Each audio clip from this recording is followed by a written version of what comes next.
preliminary pieces of information.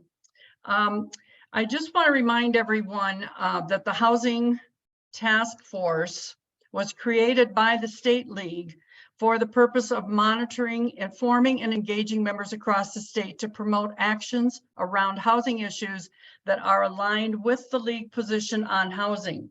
And that position states that it is the responsibility of all levels of government to provide equality of opportunity for education, employment, and housing for all persons in the U.S., regardless of race, color, gender, religion, national origin, age, sexual orientation, or disability. The task force is not the forum to debate that position. Your attendance indicates support. Our meetings are planned to educate and advocate this position, and you're encouraged to bring others in your communities that are working to do the same in providing housing opportunities. So if you would mute so that we avoid any distraction noises. And I see Maud has just appeared for us. So we're going to let her introduce Luke. And then I would also ask that if you have questions as Luke is speaking, to go ahead and enter those into chat so that we can address those as we go on versus waiting until the end. We'll do some of that as well. But if something pops into your head, just put it into chat and we'll see if Luke can address it as we're moving along. So Maud, I'm going to turn it over to you for an introduction. I am delighted to introduce Luke Theater to this group, who is has been chief economist in Governor Polis's office. And so I don't know how his crystal ball is doing these days, but it was working well for a while. And had worked a lot. Hello? Margaret, can you mute, please? Can the meeting host mute? Oh, good, thank you. Worked a lot on crafting Proposition 123 and has also done some work on the governor's land use bill 213, is an independent consultant at this point, which is how he gets to work on some of these fun things.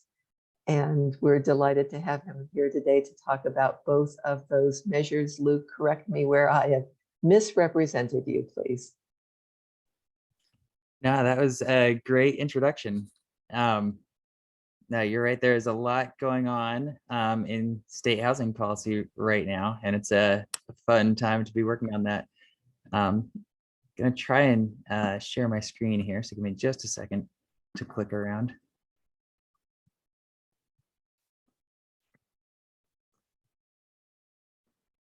Actually, 1 second, Luke. Do Sure. we know if the new link went to everybody who registered for the meeting? Yes, Maud, I was told that they pulled off all the registrants for today and resent the link just about 11:45. So yes. Okay, I did not get it.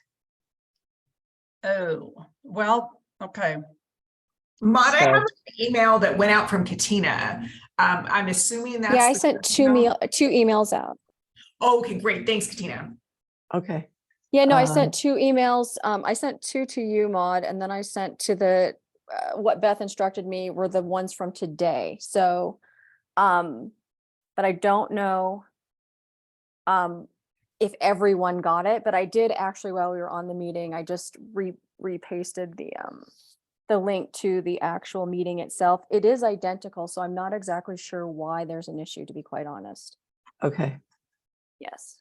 And Don Cameron says I only got it from a friend I reached out to. So, and I did not see an email from Katina. So I don't know what happened.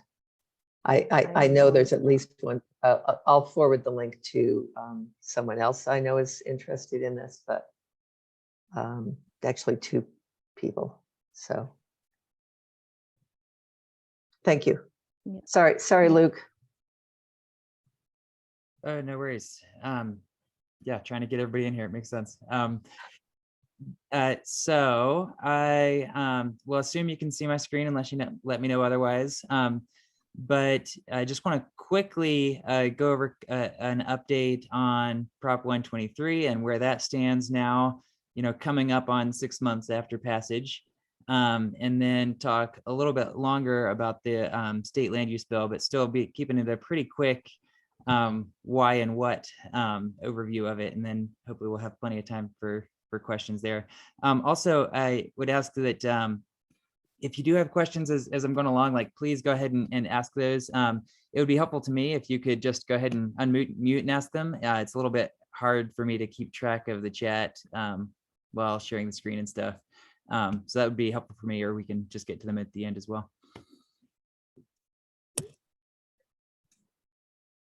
All right, so for a very high level overview of what Prop 123 actually does. I think during the campaign, it often got kind of boiled down to like, do we want more money for affordable housing or not?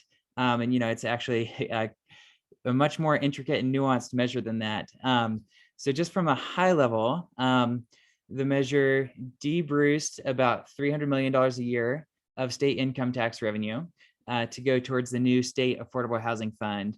About 60% of that is going towards OEDIT, and they're going to be contracting with CHFA to administer that.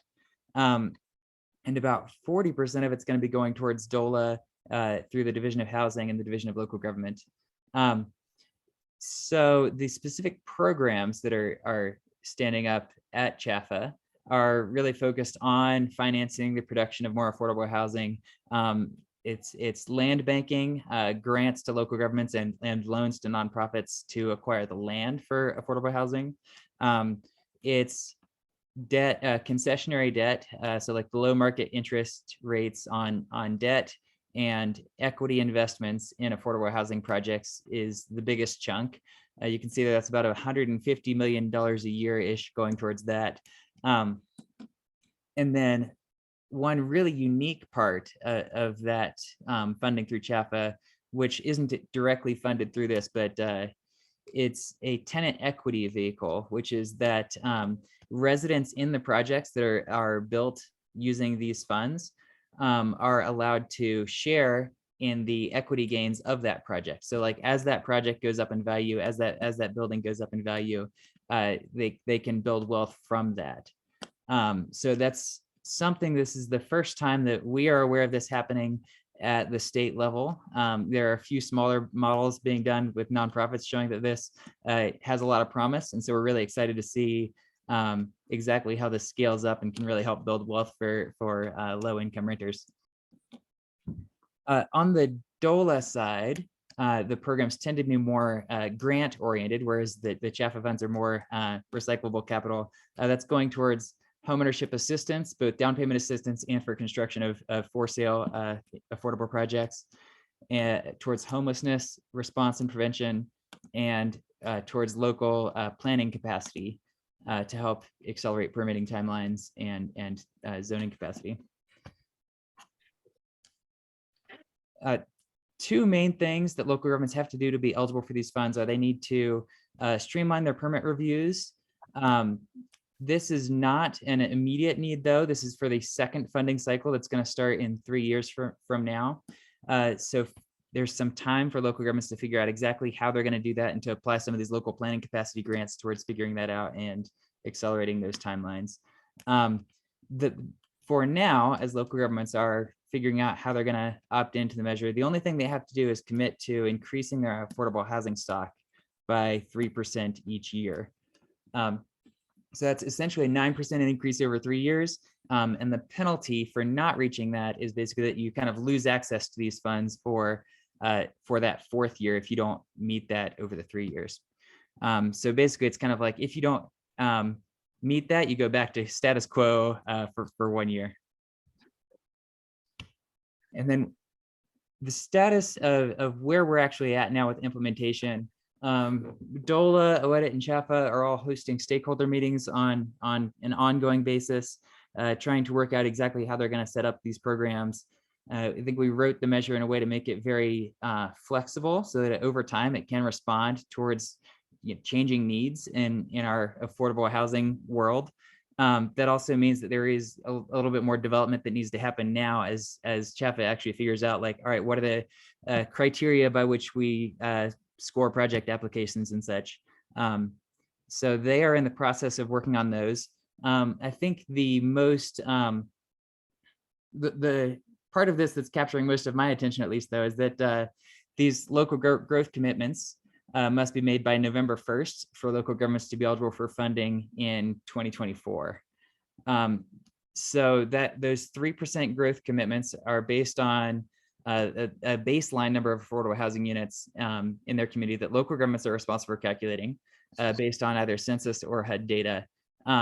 DOLA is working to provide some more guidelines around how to do that. It can be a little bit complicated, frankly, to come up with those numbers. DOLA has put out some sample calculations, and if if your local authorities are needing some extra support trying to figure out how they can run those numbers in a way that actually reflects their actual needs, then they can reach out to DOLA at this email address, or to me as well. I'm also happy to help there. And then lastly, on the Prop 123 side, really want to flag this new website that they've stood up to kind of channel a lot of their public communications on Prop 123 and how to access those resources and how to make those baseline or those 3% growth commitments. So that's all that I had on the Prop 123 side. So it's probably a good stopping point there to take questions on that side before we move on to the land use. Hi, Luke. This is Kathy. Thanks for the overview. A couple of things I wanted to make sure folks are aware of: that local governments can apply for the commitment by May 1st, right? Don't have to wait till November.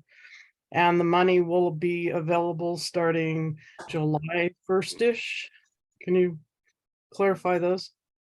That's right. I'm not certain about the May 1st date, but yeah, DOLA's plan is at least very soon to have that portal open so that local governments can go ahead and start making those commitments. But certainly since the funds begin July 1st, since those programs open then, there's absolutely a benefit to making those commitments early rather than waiting towards that November 1st deadline. And are the July 1st funding decisions first come, first serve, or are they gonna gather a few and then decide? Is there a timeline or a procedure for that? Yeah, so that's still being worked out by both DOLA and CHFA. My understanding, at least, is from the CHFA side that they are leaning towards having this kind of be like a rolling application process, just to have it be a little bit more flexible rather than, kind of a set application deadline and then a set award date on these funds. July 1st, 2024 funding rolls out? 2023. So we're 2023. Wow. Away here, yes. Okay, so yeah, there is a good incentive to apply as soon as that portal opens up. Okay, Yeah, thanks. So all of us around the state with local governments that need to basically to get access to the funding in your jurisdiction, you have to open the door by making the 3% growth affordable housing growth commitment per year. And that, the sooner the better, because that makes folks more competitive, especially this year. So we're talking, next 3 months. Exactly. I think there's likely to be a big advantage to being, one of the first local governments to apply rather than waiting towards that deadline or even towards kind of the second year and opting in just for years 2 and 3 of this first 3-year cycle. Just because, we know that some local governments will likely either be hitting that November 1st deadline or waiting for a year or 2 to see how it's working out for others. And that just kind of creates a bigger advantage for those who are in early.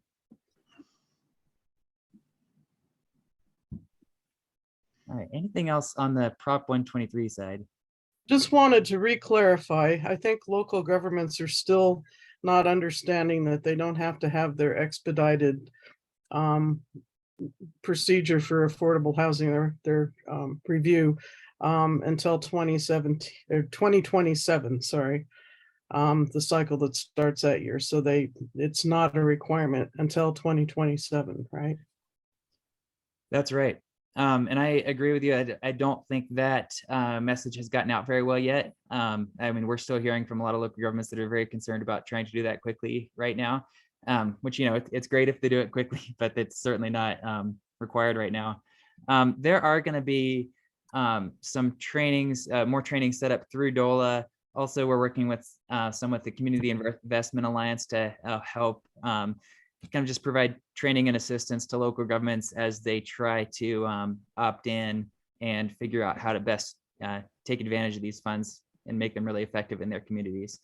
So I think over the next couple of months, especially after we get out of the legislative session here, there's going to be a lot more focus on that.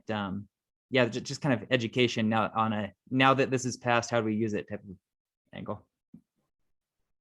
So Luke, a question about how the funds will be dispersed among the different types of communities, like the urban, rural, mountain communities. I mean, is it going to be kind of a first come, first served, or is there monies being allocated for each of those types of communities, or how is that going to be looked at? Yeah, so maybe a couple of responses I have to that is, first of all, just most directly, there's nothing in the bill that requires, 30% of this goes towards rural communities, 20% towards rural resort communities, or anything like that. That said, we've been talking with DOLA and CHFA quite a bit, and I think they are very aware that this does need to be a statewide resource. And additionally, there's going to be a bill in the legislature in the next couple of weeks here before the session ends to just make some technical cleanups to the language, like nothing overly substantial, but they're looking at including in the legislative declaration there something to these lines that like this does need to be a statewide resource, since voters across the state were responsible for passing it. Thank you.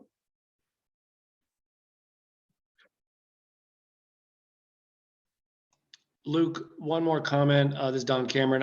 I worked with DOLA to go through their tool to calculate baselines. I also did that with our city staffer, and I would absolutely encourage people to engage on that website again, and also send emails to the email listed, because it was super helpful to go through it with the people at the state before I did that with staff. But the tool's super easy, and in fact, it's so easy that you will be able to turn levers, at least in the beta version, that you will not know what you're doing.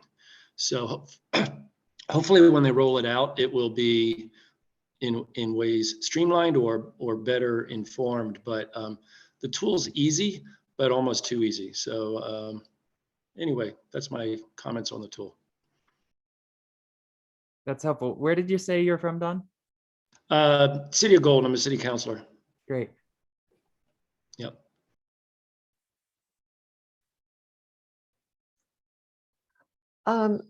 Luke, there was, I heard something about housing study being required in 123. And then there was a question of, for cities that have already recently done housing studies, will those get grandfathered in? There is nothing in Prop 123 that would require a new housing needs assessment. That is within the land use bill, though, so we can talk about Okay. that angle of it. in a Okay. minute.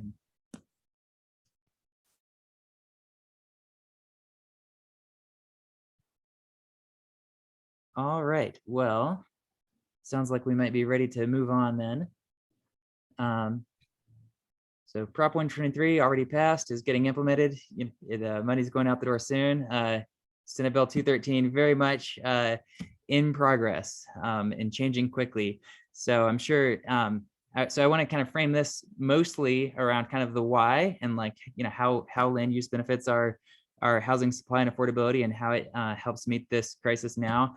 And then I think for some of the what, sticking to the high level concepts that are unlikely to change as further revisions come forward through the legislature. Yeah, I don't think it would be too productive to get too much into the weeds on that.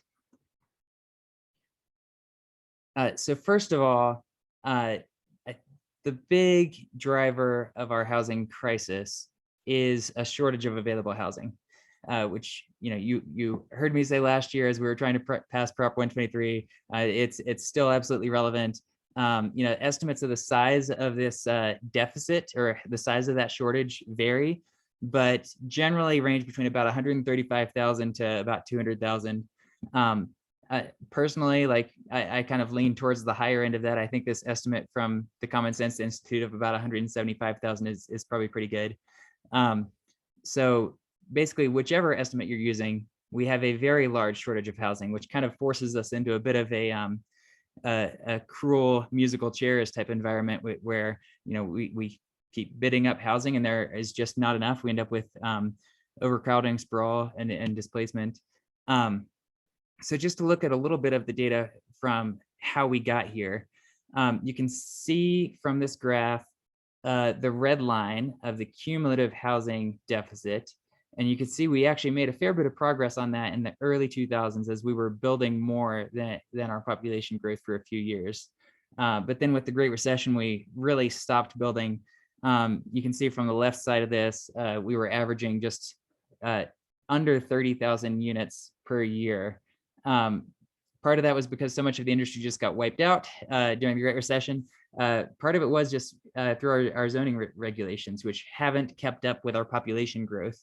And so now we've got our cities and our suburbs and our land in general is just very much not zoned to a level that supports the population that we have. So we also need to look at this, not just at the population growth that we have, but what do we expect? I think if we look forward over the next 30 years, it's not just a question of, we've got the same mix of housing needs that we have now, but at a larger scale. Instead, when we look at where that population growth and that housing need is going to come from, it comes primarily from households without children, and households with older adults. So when we look at like our statewide land use and see that like 80% of our land is zoned for single family detached housing only, that's likely not going to be the best way to meet these growing needs going forward. So we can create more housing options, more diverse housing types by basically allowing them in more places.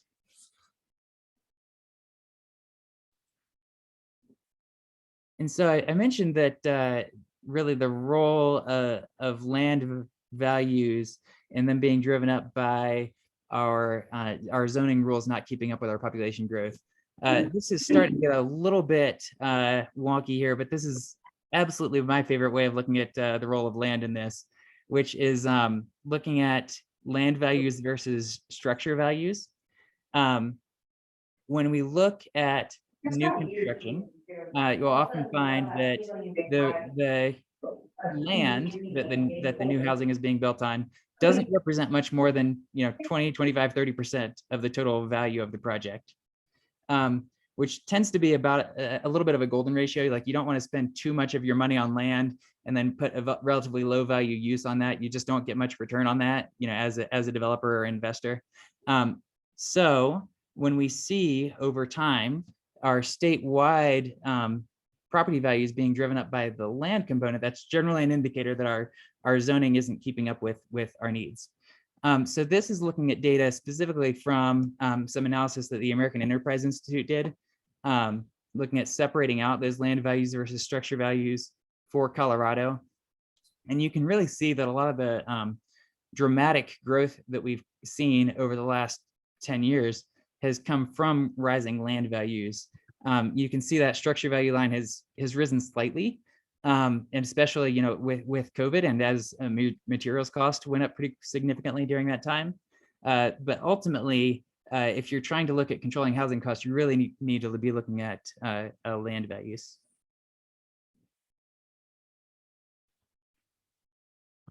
And then this is similar, or this is actually the same data, but looking at it on a map.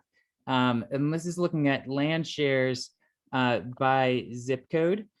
So this is, like I mentioned, for a new development, you're not going to see much above like 30% as the land share of the total property value. You can see from the bar on the right here, the best areas around Metro Denver are generally kind of in the 40s as an average, and some of the worst areas get up to about 2/3 of the land value of the property values are driven by land values. I look at this as part of a desire for density, or like a market demand for density. So you can see by looking at this and looking at the red areas, like if we loosened up our zoning regulations, where that new growth is likely to be concentrated.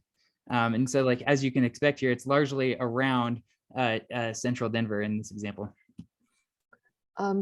Luke, there was a question of whether you're willing to share your slides. Oh, sure. I would be happy to pass those along. Okay, super. Thank you. And so, given the high land shares that we have, the rapid growth in land values driving higher home prices, I think that the best way that we can address that and to get around that issue in our housing cost is to divide that land value up among more homes. So this is a simple graphic that I really like, just to kind of show how when you add density, you're splitting up that land value among more homes. And you are also lowering construction costs when you are building smaller units. And the lower construction costs for smaller isn't always true, but it's kind of, I think, true enough for this illustration here.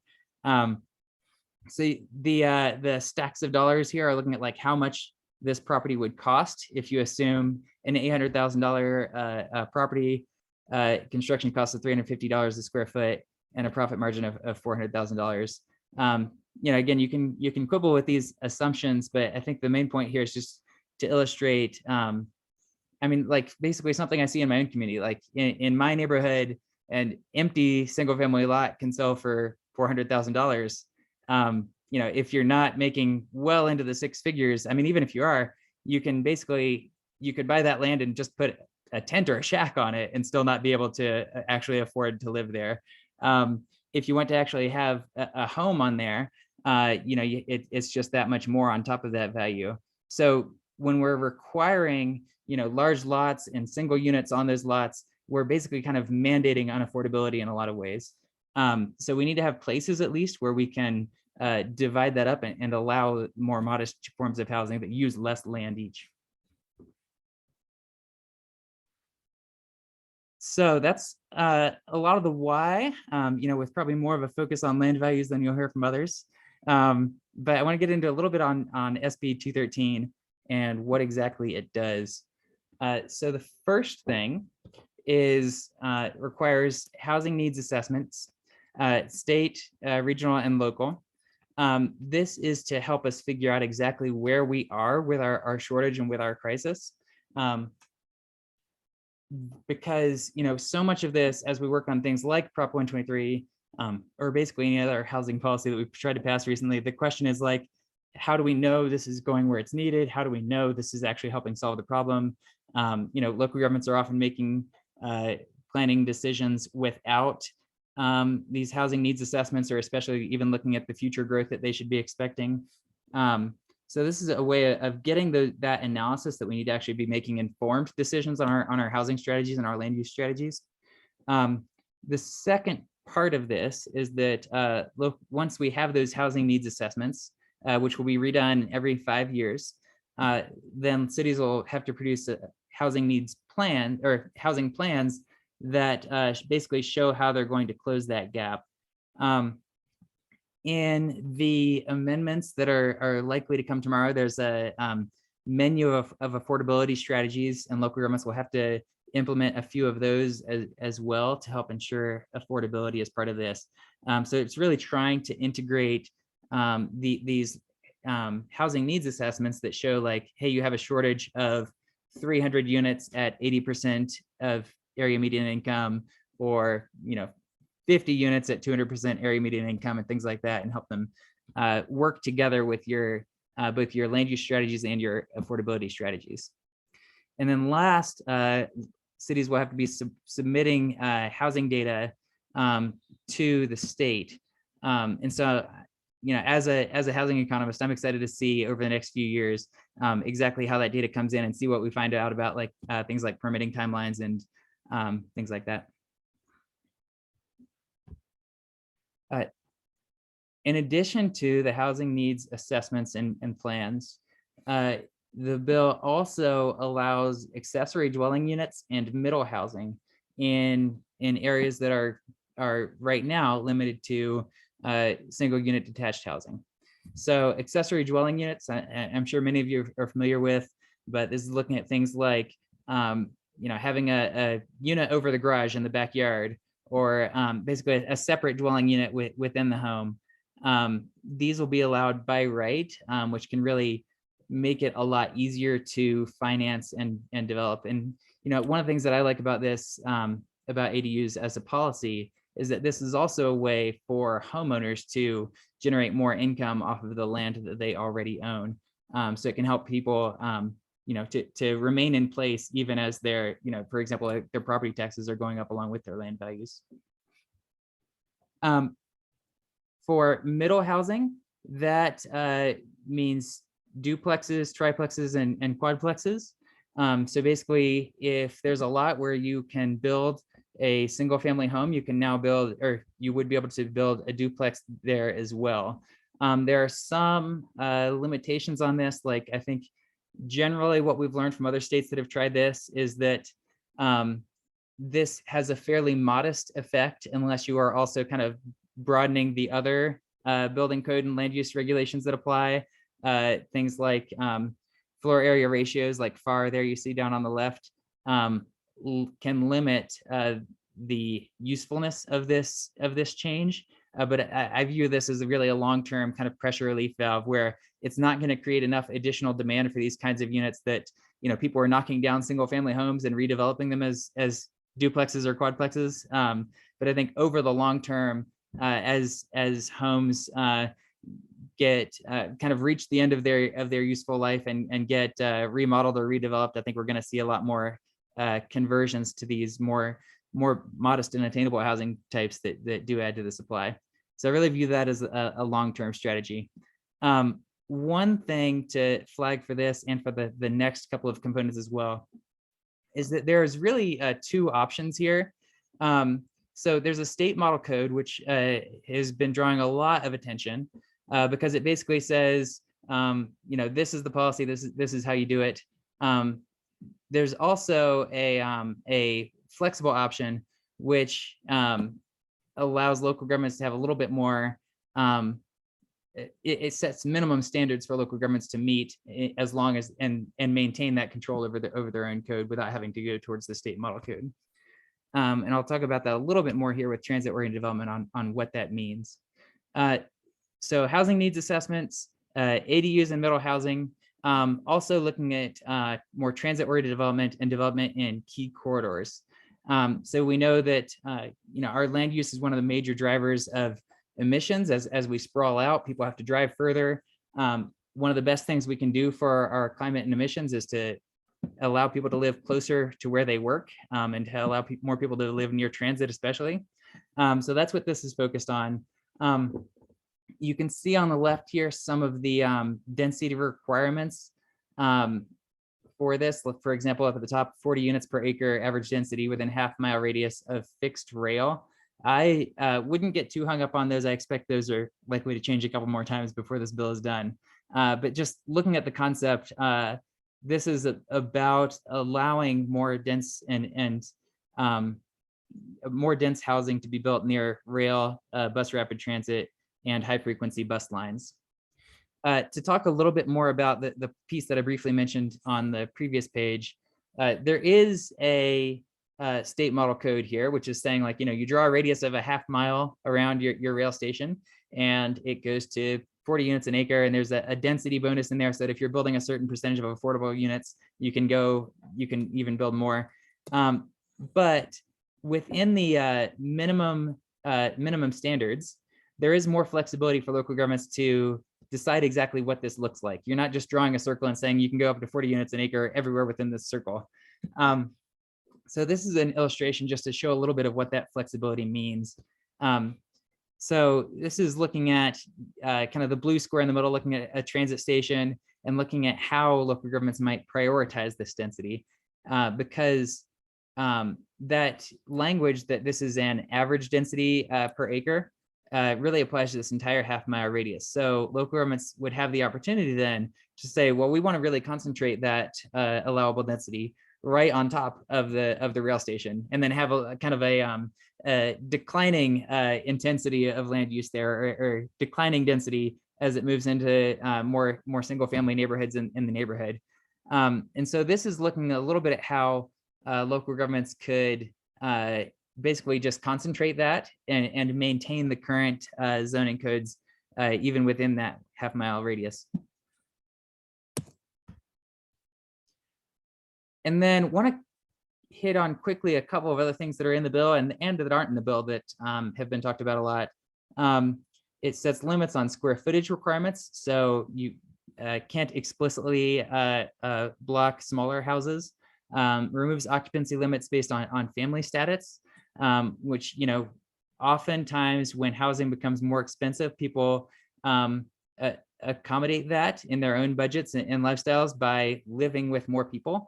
And this prevents local governments from blocking that from happening.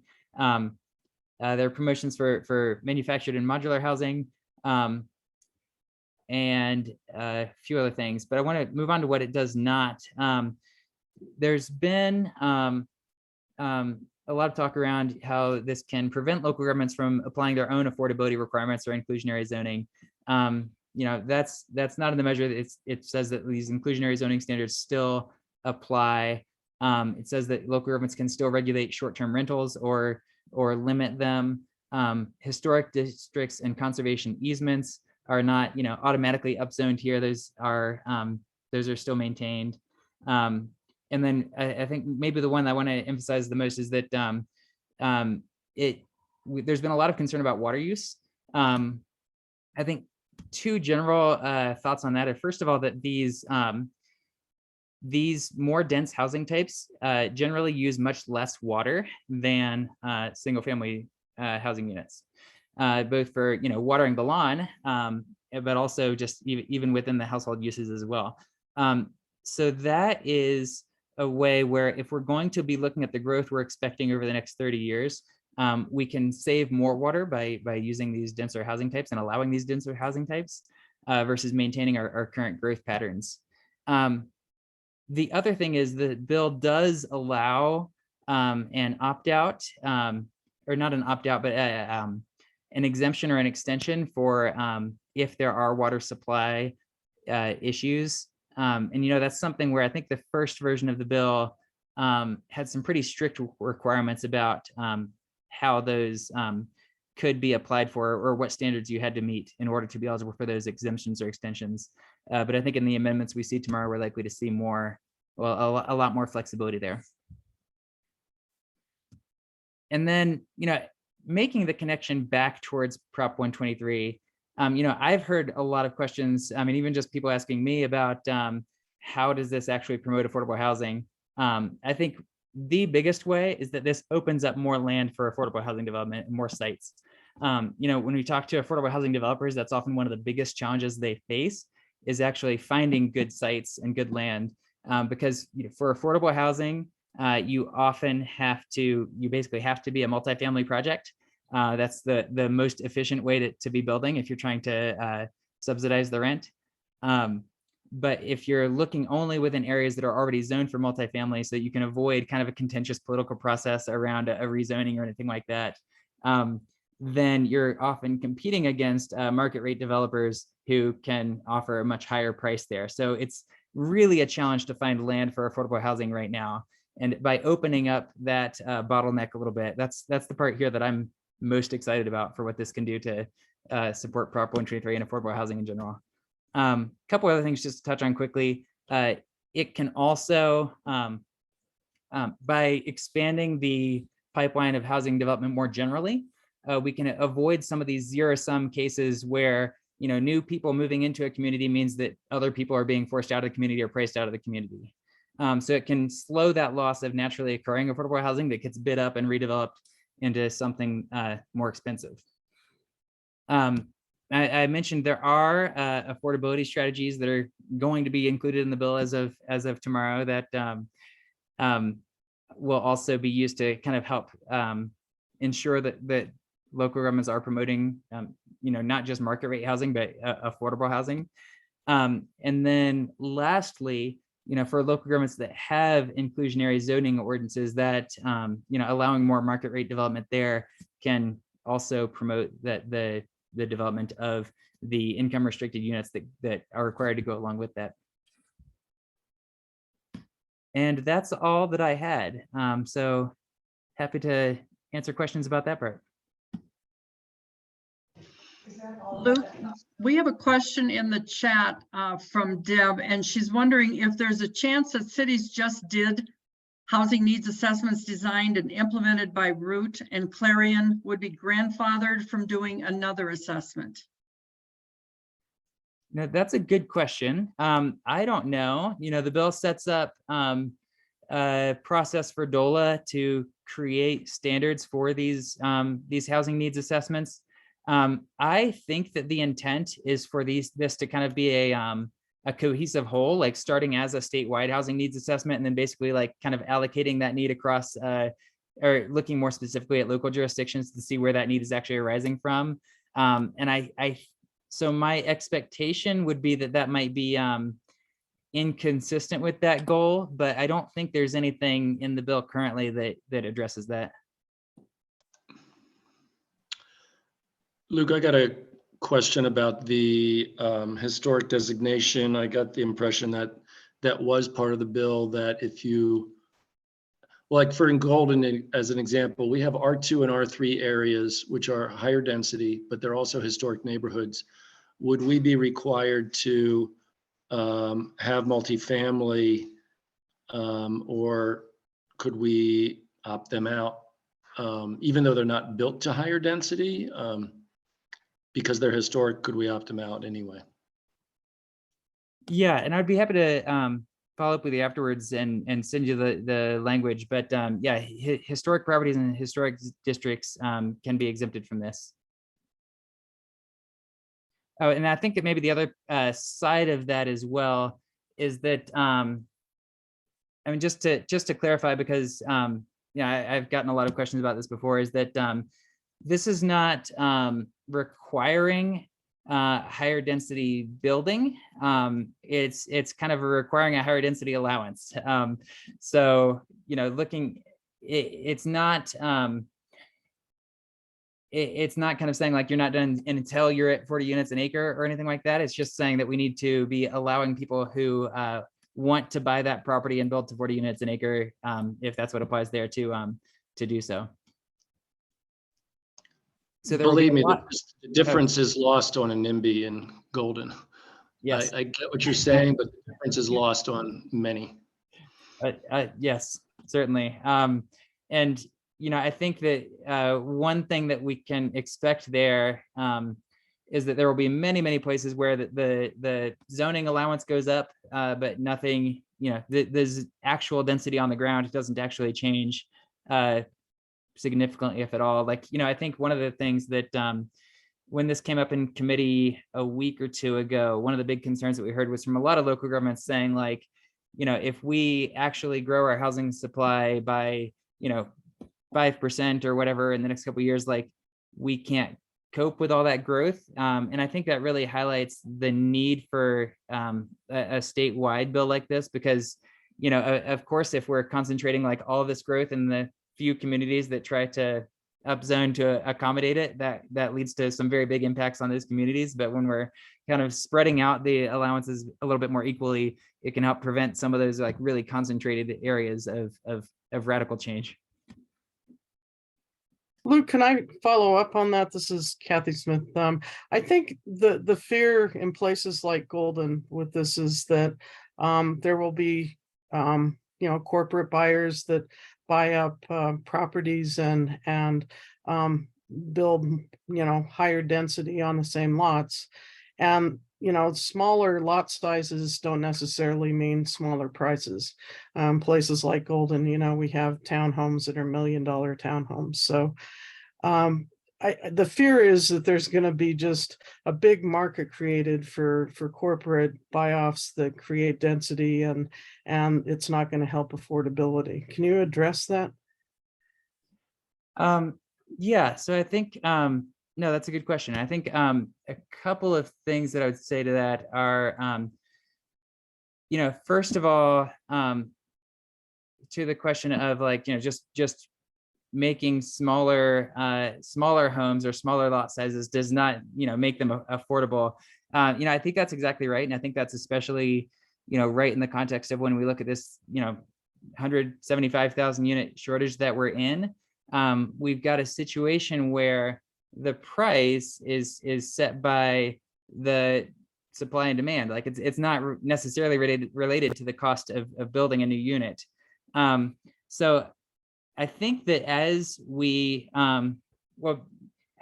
close that shortage, then we get a closer connection between like the construction cost and the actual sale prices. The other thing that I would add is that part of this is just allowing people to make these trade-offs themselves. So for example, like looking at right now, if you've got 3,000 square foot minimum lot size and someone just doesn't value having a yard that much, they don't have that many options for not paying for the yard. And part of this is to allow people to make more of those trade-offs. So you can have ways of reducing that cost to yourself by making the trade-offs that seem that you are willing to make. Whereas right now, that choice just isn't available. So I think it's fair to say that this doesn't bring home prices like all the way down. Just if you're putting like 4 units on a lot instead of 1, you don't capture all that reduced land cost and a reduced sale price. I think that's fair.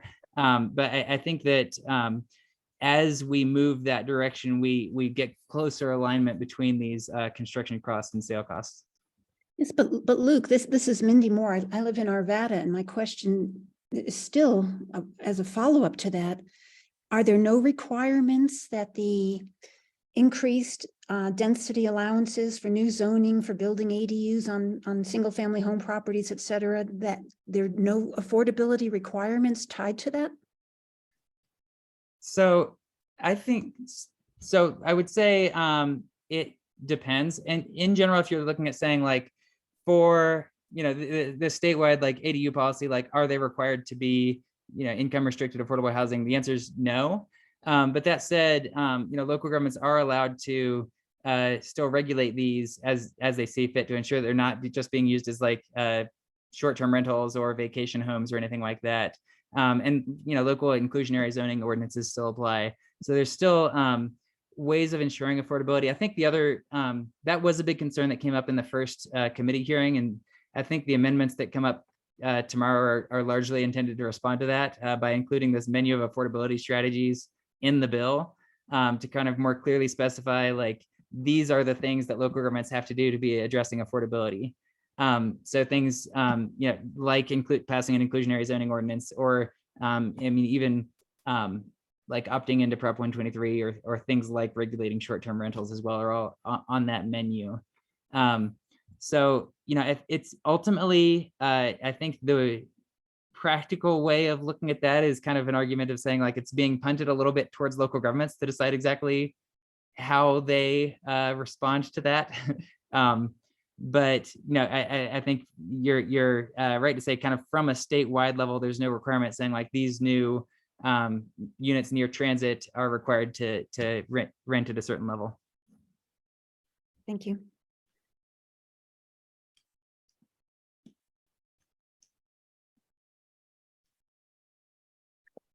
Well, if no one else is jumping in, Luke, I have a few more comments and questions. This is Kathy again.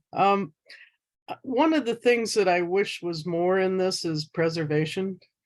And I know it's part of it, and I know it's part of Prop 123, but it keeps getting lost. And I think preservation and anti-displacement measures are tied And I'm wondering if there's room to put some more preservation in Senate Bill 213.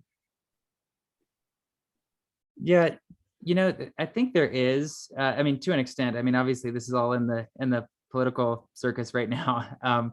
But I think there is a section of the bill that requires, in addition to this affordability menu, that also sets out a displacement menu, or basically just kind of gives DOLA the responsibility of creating an anti-displacement menu of policies that local governments have to implement as well. That feels to me a little bit more underdeveloped, but I do think that gets towards the preservation piece. And I also, I haven't looked at the new affordability menu as closely in the amendments, but I remember there was someone I was talking to from a mountain resort community last week who was saying that they were pleased that the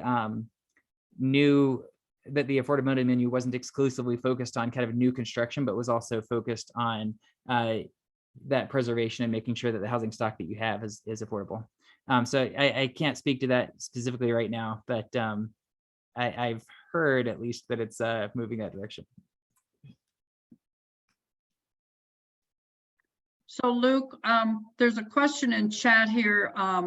I've read that large investors speculating on housing has resulted in a significant percent of the housing market not being available for a while, contributing to the rising prices.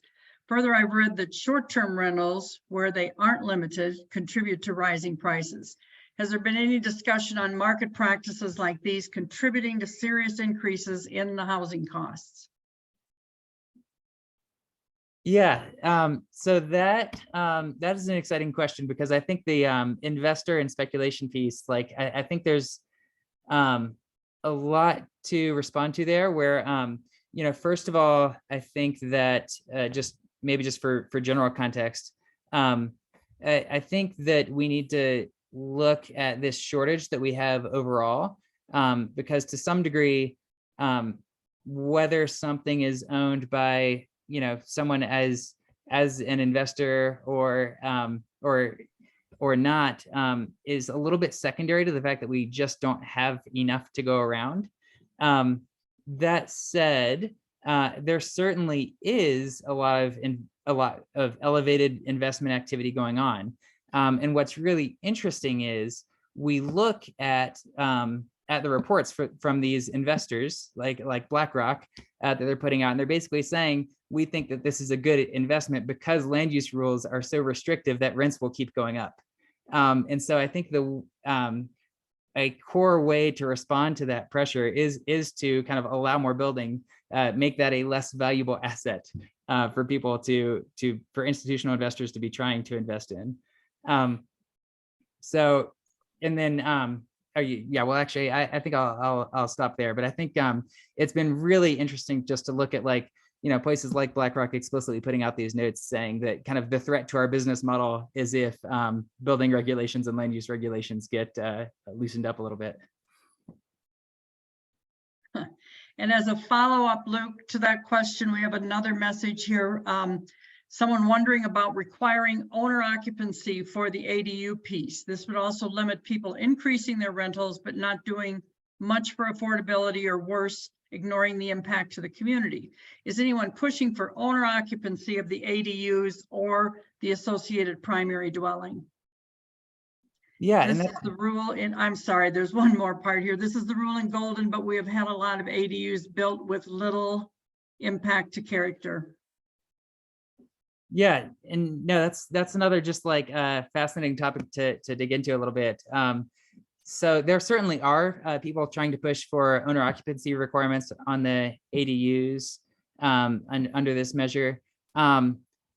Personally, I think that when we look at the experience of other states, what we've seen is that ADU building hasn't really taken off until those owner occupancy unit regulations have been relaxed or removed. And that happens largely because people will build an ADU thinking like, oh, great, I can use this as a short-term rental, and then kind of find out that managing a short-term rental is really hard, and it's actually much easier to have a long-term renter there.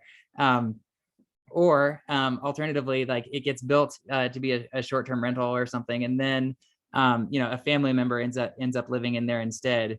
So I think that it's one of those things where it certainly has some advantages to doing that. But for looking at how do we make this a really beneficial tool for folks, it falls a little bit short on how it supports development of that option.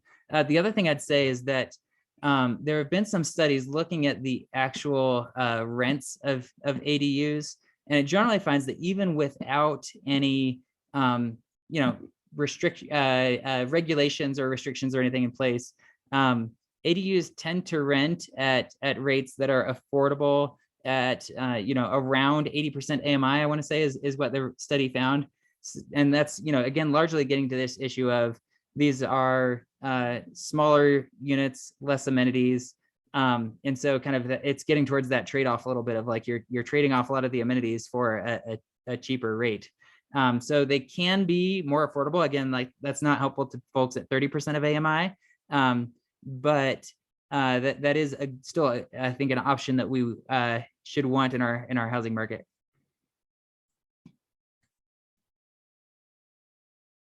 Great, thank you, Luke. Do we have any more questions? Yeah, Luke, this is Kathy again. I've heard folks complain that Prop 123 and Senate Bill 213 interfere with each other, and they don't really work together. And the Senate bill will make it so local governments can't be as effective on Prop 123. And I was wondering if you could address that and talk about the pros and cons of having them both going at the same time. Yeah, that's great. I really view these two bills as complements. I really view the land use bill as better equipped towards kind of fixing the market side, where the vast majority of people get their housing, on the private market, and helping us get more attainable housing. I really view Prop 123 as addressing the more affordable side and focusing more on low income renters and helping ensure that we're not closing that supply gap by just building at the high end, and helping ensure we're kind of filling that from the bottom as well. But I think more specifically to how I think these bills complement each other, I think my biggest concern for Prop 123 is that we have seen from other states that just spending more money on affordable housing does not always get you that much more affordable housing. I think there's a kind of famous example from Los Angeles where they passed an affordable housing measure that really did not end up building much. And I think a big part of the way around that is like opening up more sites towards affordable housing development, and especially by right of housing development, so that these, first of all, like your approval processes go faster when it's a by right project, but also just there's less competition for those few sites that are easier to build multifamily on. So yeah, I certainly view these two as going hand in hand. I think maybe another way where I really see them as complements is that when we've got a supply shortage or a housing shortage that is this large, there is a very big effect that you can actually see in our housing price data if you look at it by zip code or census block, where you can basically like see gentrification happening, where price to income ratios are much, much higher in low income neighborhoods than in high income neighborhoods. And that's essentially a function of not building enough housing in these high income neighborhoods to accommodate the new folks who are moving to Colorado. So I really view this as partially a complement, because it also, by building more attainable housing and more market rate housing, that helps kind of reduce the pressure on the low end of the housing market and helps prevent a lot of that real kind of low income, like emergency need that Prop 123 is intended to address. That's great, thank you. And I do think that, you know, the housing supply kind of works except for the lower income. And I was sort of glad to see the, in the amendments, the HUD being used. But I think, you know, I'm sure you're aware of the recent report that the Colorado Coalition for the Homeless put out that I think makes a really good argument for that housing supply, you know, regular economics doesn't really work for the lower income and fixed income folks. Just it's kind of a separate problem. Yeah, no, I think they're absolutely warrant kind of separate responses. You know, I think I do see more overlap than was highlighted in that report, though. Just where, you know, people end up, if you look at migration patterns, the people who are high income are kind of moving towards wherever they want, regardless. Like, you know, they'll find housing when they get there, and if they have to trade off some amenities and pay a higher rent for a home in a lower income neighborhood, then they'll often just do that, and that like leads to a lot of gentrification and displacement. And so I see some advantage towards allowing more of that high-end housing to be built to kind of keep those people out of the current housing stock. Because what we see is that in the migration patterns is that often it ends up being the lowest income residents of a community that end up moving away when there's a housing shortage. So I think there is a connection there, but I certainly agree with the overall conclusion that we definitely need targeted responses towards folks at the low end. And Luke, this is Mindy Moore. I want to speak to Arvada specifically. 6 years ago, when I became a renter, there were waiting lists to get into most properties. Finding apartments was very hard. And we've had an influx of new apartment building here in the city. And now the rents are just going through the roof. In the complex I'm in, they're being raised by $700-800 a month. And now we're seeing displacement of not low income, but moderate income people having to leave. And we're seeing apartments sitting empty while these corporate owners are just waiting for wealthier people to maybe sell their homes from out of state and move here and just need to rent for a year or two.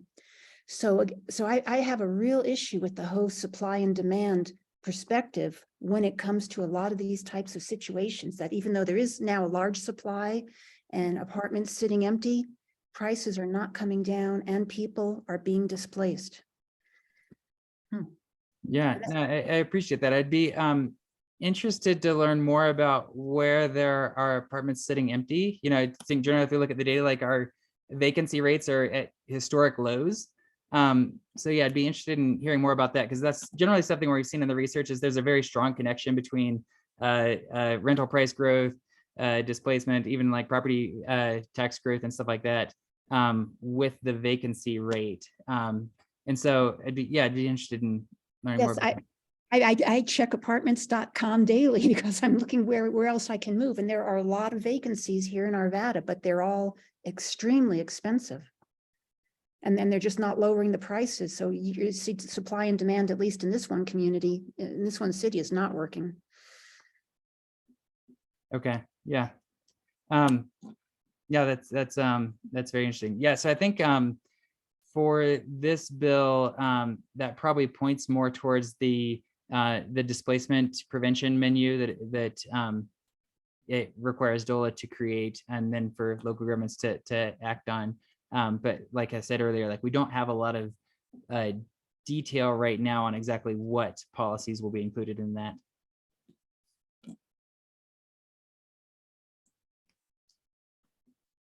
All right, well, Luke, it's 1 o'clock, so we don't want to keep you beyond the time that we engaged you for, but we certainly thank you for the time that you spent with us today.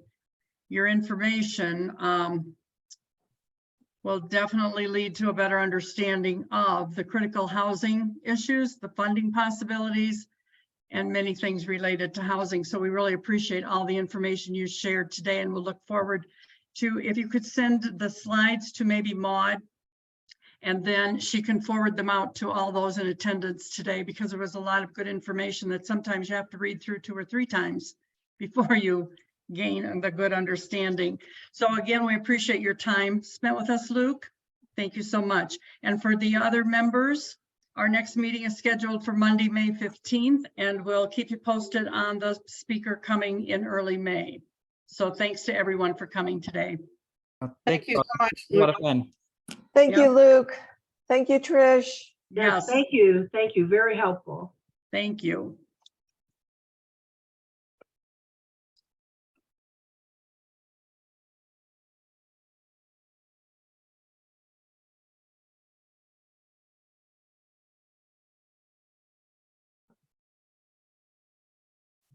Joe, I'm going to log off and that's going to end it. Looks like you're in Jerry's room. No, you're on mute. Joe, you're muted.